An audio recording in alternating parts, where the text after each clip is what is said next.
Holodomor, ký ức không được phép nhớ. Trong lịch sử Đông Âu, có một nạn đói mà đến nay cách gọi vẫn còn nhiều tranh cãi. Giai đoạn 1932-1933, tại Ukraine, hàng triệu người thiệt mạng trong một nạn đói xảy ra dưới thời Liên Xô.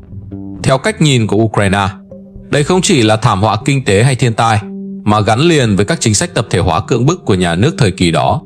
Điều quan trọng không chỉ nằm ở con số người chết, mà ở chỗ ký ức về nạn đói này từng bị hạn chế nhắc tới trong nhiều thập niên.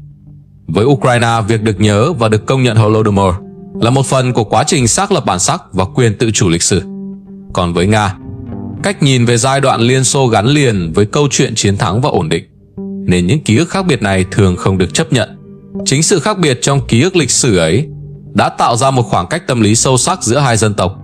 Vì thế, để hiểu xung đột hiện nay, cần nhìn lại không chỉ lãnh thổ hay chính trị, mà cả những ký ức đã từng không được phép nhớ.